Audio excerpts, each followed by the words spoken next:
other such bodies or organisations. We're now going to talk about South African farmers, a topic which is we've explored at length on this show. Unlike most other shows in Australia, you won't hear the plight of the white South African farmers debated or discussed. So we're going now crossing to Perth, where we're going to be speaking to a member of an outfit called AfriForum, and he's going to be filling us in on the latest that is happening in South Africa with the farmers. He's here in Australia. He's been speaking to the Australian government, members of the government, and we're pleased to have him on here on Outsiders this morning. Welcome from Perth, Ian Cameron. Good morning. Thank you very much. Now, Ian, this is a very unusual situation for me, wedged between two Camerons, you know, so I feel a bit like the persecuted... Paradise. Paradise, OK. So my co-host Ross Cameron is with me, Ian Cameron. Now, you're out here from South Africa, obviously. Now, tell us a little bit first about AfriForum. It is an outfit that has come in for criticism, but tell us your role with AfriForum and why you're in Australia.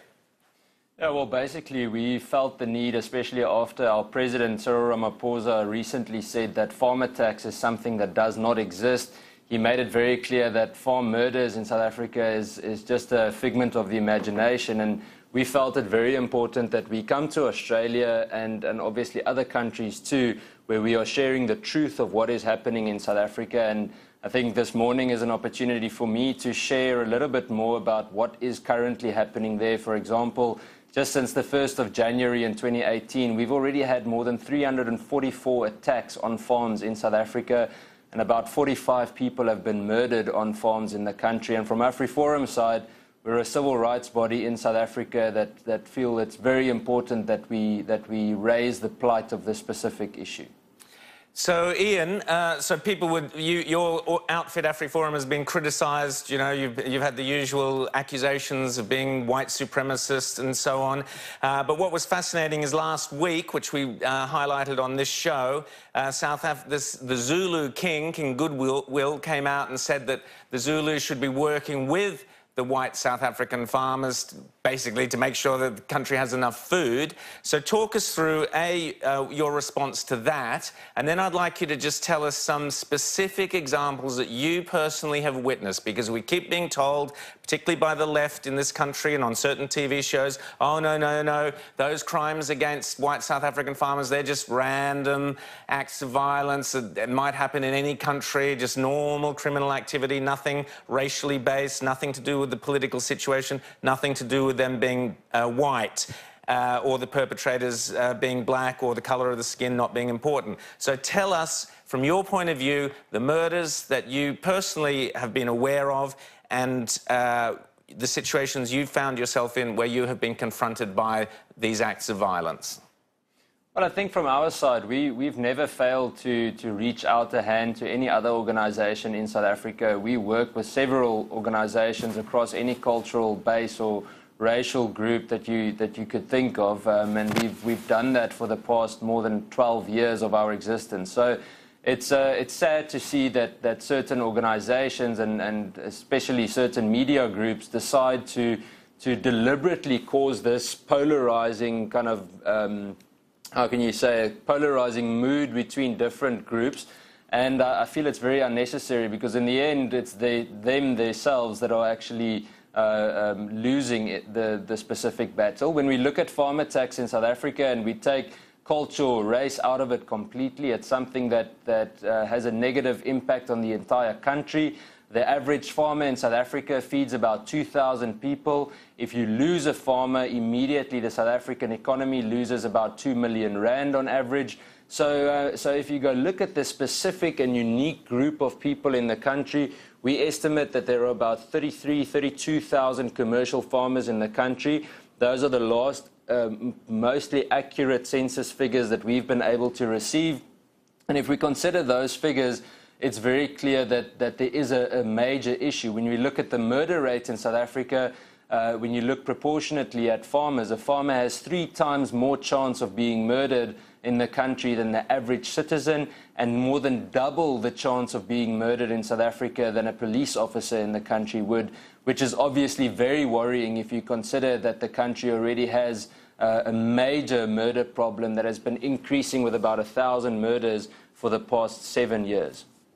Can I ask, Ian, we played some footage on the show of the government's own inquiry into land ownership, under which I understand the parliamentary representatives went around the country taking input from ordinary citizens and activists around South Africa about land ownership.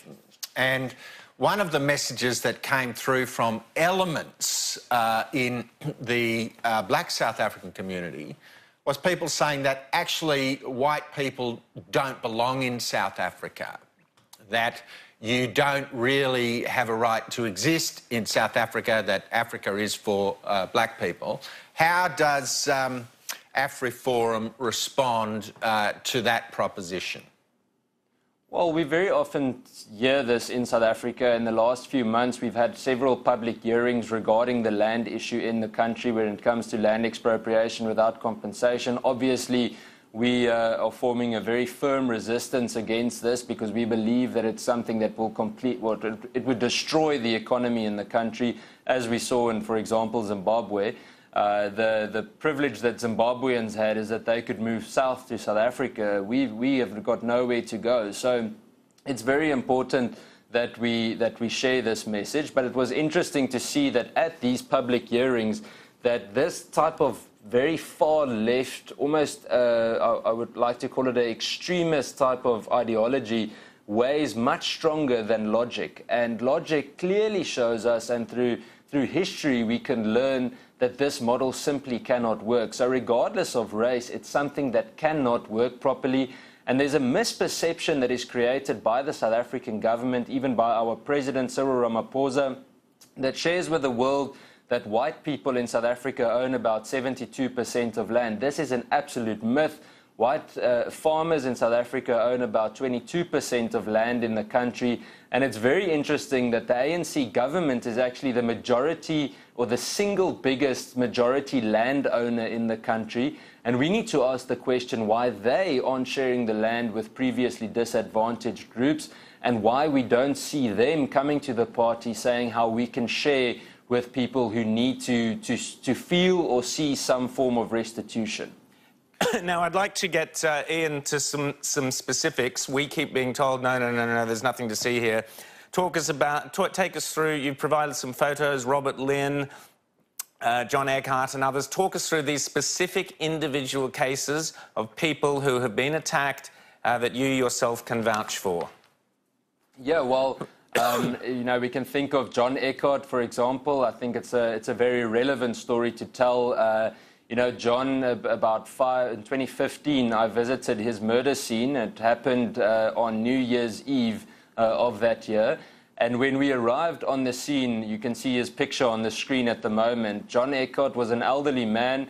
He had been attacked on his own in his house. And when we arrived there, we found his nail marks in the carpets through which, or because of how he was dragged through the house during the time that he was tortured. The attack lasted about 9 hours, and no one till this day knows whether there were 4 or 5 attackers during the attack. And obviously this is just one of many. If we go to Robert Lynn, Robert Lynn was lucky to survive, but I think sometimes he almost wishes that he had somehow taken his wife's place. His wife was murdered on a farm in the Mpumalanga province, and you'll see on the photo the blowtorch that Robert is holding. His wife was murdered by the attackers and her body dumped later, and he was burnt with that blowtorch as a type of torture. And obviously this had a major influence on his psychological well-being. And obviously you can imagine the trauma that you go through after witnessing something like this. If you take it a little bit further, I'm going to jump right in, and you look at Nikki Simpson, for example. I sent you those photos as well. Nikki, I know her very well personally, and I've spent a lot of time with her. Nikki was attacked about a year ago on a farm just at the south of the Gauteng province in South Africa, and she was drilled through her feet with an electric drill, and this obviously destroys someone's feeling of safety, their vulnerability. Once again, an elderly lady attacked alone, And this type of cruelty is something that we very often see during farm attacks. So, Ian, we decided not to show a couple of those photos. As you rightly pointed out, they were extreme in their kind of graphic brutality. But we do have the last couple of shots of, I think it's Wilmentia, is that how you pronounce it? Yes, that's correct, Willemientjie Potgieter. And you would have noticed that our Deputy CEO of AfriForum, Ernst Roots, recently released a book called Kill the Boer, and it's about government complicity in farm attacks. And if you look at that little girl on the screen, Willemientjie Potgieter, she was 2 years old, almost 3 years old, when she was murdered with her parents that you see on the other side, Wilna and Atti Potgieter, on a farm in the Free State province. Now, I was personally there, and I also attended the court case, and it was shocking to see how this destroys an entire community, from farm workers to farmers themselves, where an entire rural community are furious because there is no attempt from government side to truly stop this problem. Now, Willemientjie herself was shot in the back of the head. Her father was stabbed more than 40 times with a garden fork, and her mom was put in a prayer position before she was shot in the back of the head. So these are just a few examples of the true nature of these very cruel crimes in South Africa. And as I've noted with some of the statistics, we are really worried about the fact that our government isn't coming forward and really taking a stance, and that there's a certain double standard when it comes to combating these crimes, and almost a watering down. After Peter Dutton earlier this year spoke of the issue of farm attacks in South Africa, we saw that our Minister, Lindiwe Sisulu, specifically focused on foreign affairs, immediately released a press release that made it very clear that there's no issue in South Africa, that people are safe in South Africa, and that there's no form of farm attack. And obviously this is a blatant lie that misleads the international arena about what truly is happening in our country. So what, Ian, briefly, we're just about out of time, but what can Australia do to help, and what are you hoping to get out of your contacts with the Australian government?